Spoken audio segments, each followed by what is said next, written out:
অনেককেই দেখি যে ফেসবুকে বা গুগলে অ্যাড দিচ্ছেন যে ৩,০০০ টাকা, ২,০০০ টাকা বা ১,৫০০ টাকায় ওয়েবসাইট বানিয়ে দেন। তা আজকের ভিডিওতে আমি আপনাদের বলবো যে একটা ওয়েবসাইট বানাতে ঠিক কতটা টাকা খরচ হয়, কেন খরচ হয় এবং আপনারা কিভাবে জিনিসটা করবেন বা এগোবেন সেই ব্যাপারে। তাই প্রথম হচ্ছে যেটা একটা ওয়েবসাইট বানাতে যেটা দরকার হয় সেটা হচ্ছে যে একটা ডোমেন আর হোস্টিং। ডোমেন হোস্টিং ব্যাপারটা কি? যেমন ধরুন আপনার একটা বিজনেস আছে, তার একটা পোস্টাল অ্যাড্রেস আছে। ঠিক আছে? সেই পোস্টাল যে অ্যাড্রেস আছে বা ফিজিক্যাল অ্যাড্রেস আছে যেটা আপনার ধরুন সেইটা হচ্ছে আপনার সেটাকে বলে আমাদের ওয়েবের ভাষায় ডোমেন। আর হোস্টিংটা কি? হোস্টিং হচ্ছে ধরুন একটা দোকান আছে আপনার, সেখানে আপনি বিভিন্ন রকমের জিনিসপত্র সাজিয়ে রেখেছেন, সেই জিনিসগুলো বিক্রি করবেন বলে।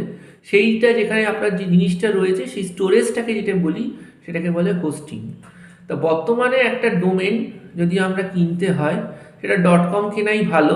তো সেই ডোমেনটা কিনতে আমাদের খরচ হয় মোটামুটি, আমি যেমন হোস্টিঙ্গার ব্যবহার করি, হোস্টিঙ্গার বেশ অ্যাফোর্ডেবল এবং হোস্টিঙ্গার অনেক দিন ধরেই আমি ব্যবহার করছি, তাই হোস্টিঙ্গারের নামটা নিলাম। যে মোটামুটি ধরুন ৯০০ থেকে ১,০০০-১,২০০ টাকা একটা ডোমেন কিনতে আমাদের লাগে ১ বছরের জন্যে। আর ২ নম্বর হচ্ছে যেটা, যে একটা হোস্টিং হোস্টিং কিনতেও মোটামুটি ধরুন ২,০০০ টাকা বা ২,২০০ টাকা এরকম লাগে। তো একটা ডোমেন হোস্টিং যদি আমি হোস্টিঙ্গার থেকে কিনি, বা যদি এরপর যদি আপনি ধরুন আরেকটু দামি ডোমেন হোস্টিং কেনেন অন্য কোনো সার্ভিস প্রোভাইডার থেকে, তাহলে গোড্যাডি, ক্লাউডওয়েজ, তাহলে কিন্তু খরচা আরও বেশি। হোস্টিঙ্গারের খরচা কম, তাই ওদের নামটা আমি নিলাম।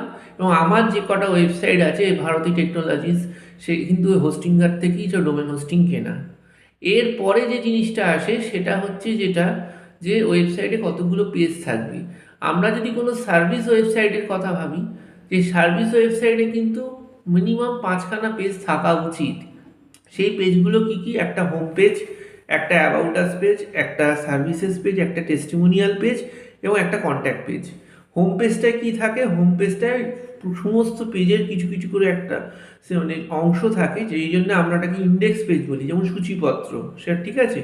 তারপরে অ্যাবাউট আস পেজে আমাদের বিজনেস সম্বন্ধে থাকে, যেমন আপনারা যদি ভারতী টেকনোলজিসের অ্যাবাউট আস পেজটাই যান, সেখানে দেখতে পারবেন আমরা কি করি, কতদিন ধরে করছি, কেন করছি, ইচ অ্যান্ড এভরিথিং।